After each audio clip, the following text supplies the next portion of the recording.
जो कमीशन वाली सरकार है जिसकी परमिशन की हमको परवाह नहीं है। हम नौजवानों से पूछे तो बोला कि अपने कंट्रीब्यूशन से वाईफाई चला रहे हैं। हाय रे डिजिटल इंडिया। नेताजी का बच्चा ट्वीट करता है मोबाइल पर और गरीब का बच्चा जो है अपने पैसे से अपने हॉस्टल में वाईफाई लगा रहा है, सरकारी हॉस्टल में। आपको ऐसा क्या छुपाना है कि आप चाहते नहीं है कि लोग आकर के हॉस्टल में देखें? अगर सुशासन का इतना बड़ा दावा है, डबल इंजन की सरकार का दावा है, तो आप तो दुनिया को बुला करके दिखाइए कि हम वर्ल्ड क्लास हॉस्टल बनाए हैं। पूरे देश में 3 साल की डिग्री 3 साल में मिलती है।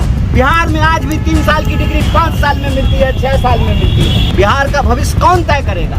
बिहार का भविष्य बिहार का छात्र तय करेगा। आप सबका हम बहुत आभार व्यक्त करते हैं और आपका स्वागत करते हैं कि आप सब लोग अपनी स्वीकृति सहमति इस शिक्षा न्याय संवाद के लिए दिए और प्रशासन की तमाम कोशिशों के बावजूद हम आपके छात्रावास के भीतर गए, आपके कमरों को देखा, आपके जो है किचन को देखा, बाथरूम को देखा, लाइब्रेरी देखी, कॉमन रूम देखा। तो मैं इतना तो कह सकता हूँ कि मेरी भी पूरी पढ़ाई लिखाई सरकारी संस्थानों में हुई है। मेरा ग्रेजुएशन यहाँ से आगे एक कॉलेज है, कॉलेज ऑफ कॉमर्स में मैं पढ़ा हूँ और उसके बाद पढ़ने के लिए दिल्ली गया। तो मैं जब एक विद्यार्थी से यहाँ कहा हॉस्टलर से कि एसी नहीं है, तो बोला कि हॉस्टल में कहाँ एसी होता है? हम बोले हॉस्टल में एसी नहीं होता है, लेकिन लाइब्रेरी में एसी होता है, स्टडी रूम में एसी होता है। देखिए हमारी हालत ये है कि हमको इस स्थिति में पहुंचा दिया गया है कि हम विश्वास ही नहीं कर पाते हैं कि ऐसा इस धरती पर संभव है। जब तक हम भी पटना में पढ़ रहे थे तो हमको नहीं लगता था कि क्लासरूम में जाने के लिए लिफ्ट लगा होगा, हमको नहीं लगता था कि लाइब्रेरी में एसी होगी, हमको नहीं लगता था कि कॉमन रूम में एसी होगा। लेकिन जब बढ़िया इंफ्रास्ट्रक्चर वाली जगह पे पढ़ाई लिखाई किए तो मालूम चला कि इस एक ही देश में कई तरह की शिक्षा व्यवस्था लागू है। जिसके पास धन दौलत है उसके लिए सब कुछ मुनासिब है, लेकिन जो कमजोर वर्ग से हैं, जो पिछड़े हैं, अति पिछड़े हैं, दलित हैं, महादलित हैं, अक़लियत समाज से हैं, महिला हैं, गरीब हैं, किसी भी जाति के गरीब हैं, उनके लिए हर चीज जो है वो मुनासिब नहीं है, जरूरी चीज भी मुनासिब नहीं है। तो आज जब हम आपसे बात कर रहे हैं, पूरे बिहार में एक साथ सूबे बिहार में 75 जगहों पर शिक्षा न्याय संवाद हुआ और जहां प्रशासन जाने के लिए दी वहां हॉस्टल के अंदर गए, जहां नहीं जाने दी वहां भी गए, क्योंकि हॉस्टल जनता के पैसे से बना है और जनता के बाल बच्चे कैसे रहते हैं, जनता होने के नाते उसको देखने का हमारा संवैधानिक अधिकार है। इस बात से हमको कोई रोक नहीं सकता है। बताइए, कमीशन वाली सरकार उसके परमिशन का इंतजार करेंगे? नहीं। इस देश में कहीं जाने के लिए वीजा लगेगा? नहीं। हॉस्टल जाने के लिए, हॉस्टल के विद्यार्थियों से मिलने के लिए किसी बाबू के परमिशन का जरूरत है? नहीं। और आपको क्या छुपाना है भैया? नहाया हुआ शरीर, खाया हुआ शरीर तो नहीं छुपता है। आपको ऐसा क्या छुपाना है कि आप चाहते नहीं है कि लोग आकर के हॉस्टल में देखें? अगर सुशासन का इतना बड़ा दावा है, डबल इंजन की सरकार का दावा है, तो आप तो दुनिया को बुला करके दिखाइए कि हम वर्ल्ड क्लास हॉस्टल बनाए हैं। आपको तो दुनिया भर के जो है मीडिया को बुला करके दिखाना चाहिए कि हम वर्ल्ड क्लास यूनिवर्सिटी बनाए हैं।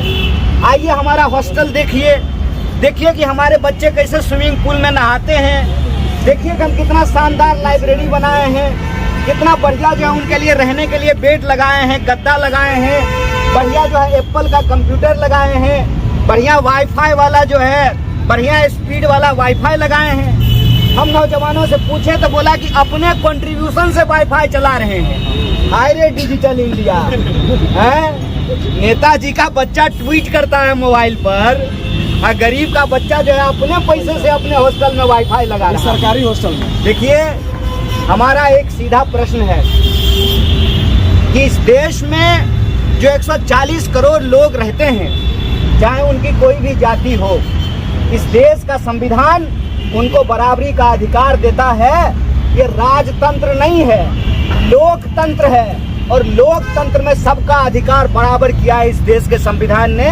और बराबरी के अधिकार के तकाजे से ये बात कहते हैं कि अगर देश को आगे लेके जाना है तो बिहार को आगे लेकर के जाना पड़ेगा। अगर हम देश की प्रगति चाहते हैं तो हमको बिहार को शक्ति देनी पड़ेगी, और बिहार की शक्ति मिलती है बिहार की आवाम से, बिहार के आम लोगों से। बिहार का भविष्य कौन तय करेगा? बिहार का भविष्य बिहार का छात्र तय करेगा। लेकिन बिहार के छात्रों की हालत क्या है? हालत ये है, 45 डिग्री टेम्परेचर है, बेडरूम में जो है एसी लगाने के लिए नहीं बोल रहा है, लाइब्रेरी में कह रहा है कि एसी लगा दीजिए। जो बाबू परमिशन नहीं दे रहा है उसके घर में एसी लगा हुआ है कि नहीं लगा हुआ है? लगा हुआ है ना। एक बार जाइएगा सुपरिटेंडेंट साहब का घर घूम करके आइएगा, देखिएगा उनके बेडरूम में एसी लगा हुआ है कि नहीं लगा हुआ। ऑफिस में लगा हुआ। इस देश के एमएलए एमपी के घर में एसी लगा हुआ है कि नहीं लगा हुआ? उनका बेटा बेटी एसी वाला स्कूल में पढ़ता है कि नहीं पढ़ता? हमसे टैक्स का पैसा लेते हैं, और हमारे बच्चों का जो बुनियादी अधिकार है, शिक्षा का अधिकार, संविधान के द्वारा बुनियादी अधिकार के रूप में दिया गया। आज जब हम फूले मूवी देख रहे थे, ऐसे ही लोगों को पढ़ने का अधिकार नहीं मिला।